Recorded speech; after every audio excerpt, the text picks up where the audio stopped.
মনটা যতই খারাপ থাক না কেন সকালবেলা উঠে এই সবুজ প্রকৃতি দেখলে মনটা কিন্তু এমনিই ভালো হয়ে যায়। গুড মর্নিং বন্ধুরা, আজকে আবার একটা মেঘলা দিন। আমি আজকে অনেক তাড়াতাড়ি উঠেছি, 6:30 নাগাদ। তো উঠে সমস্ত কিছু ঝাড়টার দিয়ে সব কিছু কমপ্লিট, এই যা স্নান করে আসলাম, এখন পুজো দিতে যাব। তো আজকে একটা জায়গায় যাব, দরকার আছে। কোথায় যাব সেটা জানতে হলে কিন্তু ভিডিওটা স্কিপ না করে পুরোটা দেখতে হবে। তো আমি এখন গিয়ে পুজোটা দিয়ে আসি, তারপর তোমাদের সাথে দেখা হচ্ছে। তো দেখো পুজো টুজো দিয়ে আমি রান্নাঘরে চলে এসেছি। এখানে আজকেও সকালে ছাতুর ঘোল খাচ্ছি, আর এদিকে আমার ভাত বসানো হয়ে গেছে, আর ওখানে সমস্ত সবজি নিয়ে নিয়েছি।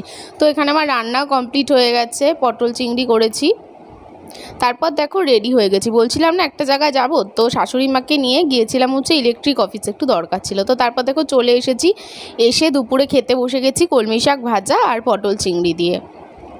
খেয়ে দিয়ে একটুখানি বসে এডিট করছিলাম। তো এখন দেখো, ঠাকুরকে দিয়েছিলাম ফল, সেইটাই প্রসাদ। এটা এখন খাবো, খেয়ে তারপরে হচ্ছে গা ধুতে যাব। গাটা ধুয়ে আসলাম, এখন একটু শোবো। তারপর দেখো বিকেলবেলা ছাদে চলে এসেছি জামা কাপড় তুলতে। এখানে ছাদে এসে একটু হেঁটেও নিলাম।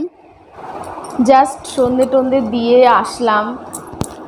তারপরে দেখো ঠাকুরের প্রসাদ ছিল মিষ্টি, সেটা নিয়ে বসে পড়েছি। আজকে আর চাটা খেতে ভালো লাগছে না, এই দুটো খাবো, এখন খেয়ে জল খাবো। আর রাত্রে তরকারি আছে, দেখি ভাত বা রুটি যা হোক কিছু করবো, করে তারপর খাবো। তো ভিডিওটা এখানেই শেষ করছি আজকে।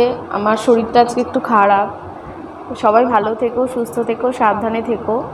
দেখা হবে খুব শিগগিরই পরের একটা ব্লগে। টাটা।